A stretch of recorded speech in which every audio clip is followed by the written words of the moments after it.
Bonjour à tous. Aujourd'hui, je voudrais intituler cette vidéo Être vivant. Je pourrais ajouter être vivant, c'est quoi exactement? Alors, ça ne me paraît pas simple de dire ce qu'est être vraiment vivant. Je pense que c'est surtout quitter toutes ces certitudes. C'est accepter de se mettre en mouvement, d'être en transformation à l'intérieur de soi. Et ce n'est bien sûr pas simple, mais je pense à un maître qui disait c'est quand il y a du doute qu'il n'y a plus de doute qu'on est sur un vrai chemin. En gros, c'est de lâcher toutes ces certitudes, tout ce que nous croyons être, et que nous sommes juste un conditionnement de nos ancêtres, de notre culture, un conditionnement de notre histoire personnelle, de notre histoire familiale.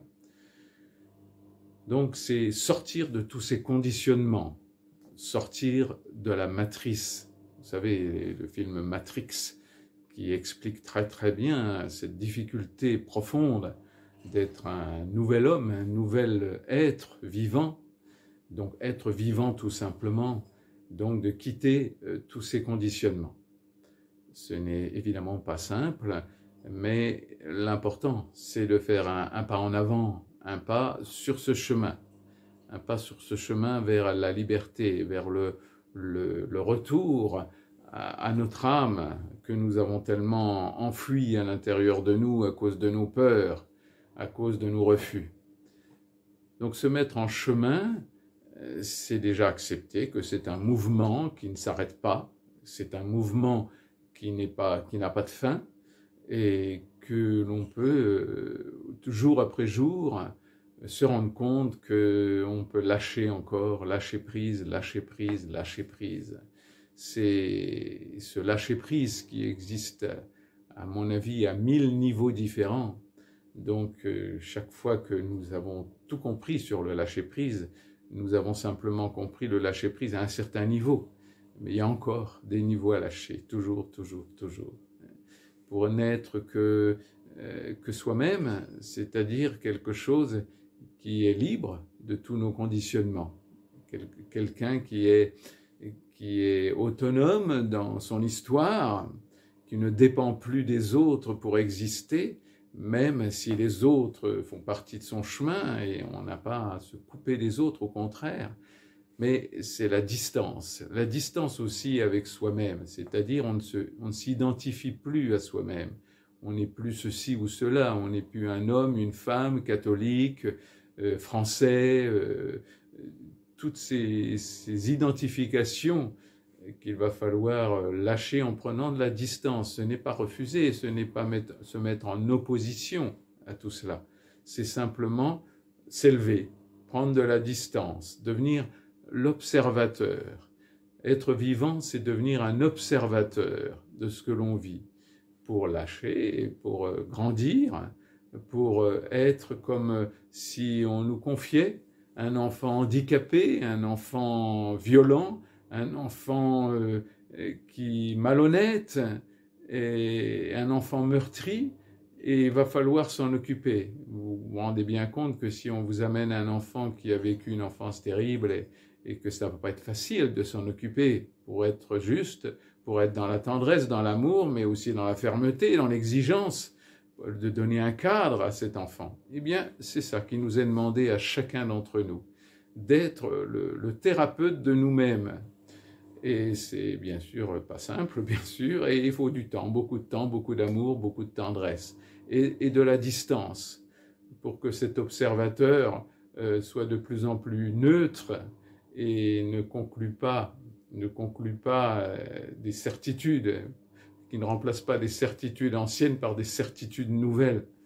Tout ce qui est certitude, j'allais dire, c'est à mettre au panier. En tout cas, c'est à prendre beaucoup de distance. Bien sûr que nous allons comprendre de plus en plus ce qu'est la vraie vie, ce qu'est être vivant.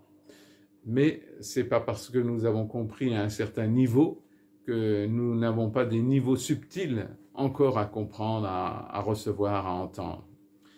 Donc ce chemin d'éveil, ce chemin de voir, d'ouverture, d'être vivant, c'est un chemin passionnant, c'est le but de la vie, c'est le but du bonheur, c'est la seule façon d'être vraiment heureux au fond de soi.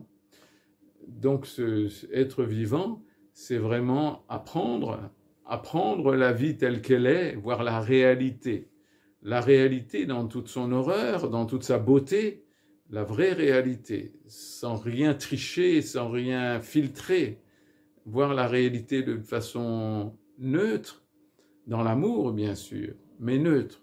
Ce n'est pas de l'attachement, c'est de l'amour simple, tranquille, et dans cette neutralité, cette tendresse que nous pouvons voir sur les autres, sur tous les autres de l'humain, avec chacun son karma, chacun son destin, mais en même temps le nôtre, qui est peut-être le plus difficile à aimer, à accepter, en retournant dans tous nos choix que nous avons faits, même les choix de notre âme, les choix de notre corps, et que nous allons revenir sur tout ce que nous avons décidé et corriger tout ce qui n'était pas juste à n'importe quelle étape de notre croissance. Et je pense par exemple, on peut très bien se dire ah oui, mais par exemple je n'arrive pas à arrêter de fumer, je n'arrive pas à ma boulimie, je n'arrive pas à toutes mes compensations. Et bien c'est justement là où c'est une erreur, ces compensations, on peut très bien les lâcher. Bien sûr qu'on va souffrir, mais c'est le but. Il n'y a pas toutes ces compensations, elles sont là, nous les avons installées pour nous empêcher de souffrir. Mais justement, le problème, c'est de revenir dans ces souffrances. De toute façon, on ne peut pas y échapper, hein. Donc, c'est pour ça que, comme je dis souvent, il n'y a qu'un seul secret, c'est jouir dans sa souffrance, et c'est pas n'importe quoi de jouir dans sa souffrance. Mais c'est pas du masochisme, c'est vraiment retourner de tout ce que nous n'avons pas accepté, puisque c'est notre destin, et croyez-moi, il y a des destins toujours bien pires que le nôtre, donc il n'y a pas de souci pour accepter le sien, et sans le comparer aux autres, bien sûr, hein, simplement être en accord avec ce chemin de vie que nous avons choisi de notre âme. Je le répète souvent, mais je suis sûr qu'on met très longtemps et de nombreuses années à l'entendre et à comprendre ce que ça veut dire, ce choix de notre âme. Donc être vivant, c'est se remettre en mouvement. Et quand par exemple quelqu'un vous dit « Ah oui, mais moi je ne peux pas arrêter de fumer, je ne peux pas m'empêcher de faire ceci ou cela, avoir des compensations de toutes sortes », surtout ne rentrez pas dans une compassion, comment dirais-je, infantile, c'est-à-dire dans le pauvre, etc. Non, au contraire, restez à distance de toutes ces victimisations, que ça soit pour soi-même d'ailleurs ou pour les autres. Ça n'empêche pas l'amour, hein, mais surtout ne pas rentrer dans le jeu des autres, le jeu de soi-même aussi, le jeu de notre ego, pour être vivant de plus en plus à notre place dans l'amour et dans la joie de vivre, bien sûr. Hein. Il n'y a pas d'autre solution pour être dans cette joie profonde que de voir la réalité de la vie, la réalité de sa vie, et de ne rien nier, mais d'accepter que c'est le monde normal, tout simplement, avec ces terribles tragédies qui ne sont que, le mot terrible, il est déjà de trop, les tragédies tout court, et elles sont terribles que si on y met comment dire, un jugement dedans, hein, mais sinon ce ne sont que des tragédies normales. Hein. Voilà, je vous encourage à méditer sur ce être vivant, et vous avez peut-être d'autres définitions à trouver, et il n'y a pas de souci, au contraire, cherchez vos propres définitions d'être vivant, sans compromis, sans vraiment dans le courage énorme d'exister pour être heureux, tout simplement. Je vous embrasse, plein de tendresse, et toujours plein de soleil dans votre cœur. Au revoir.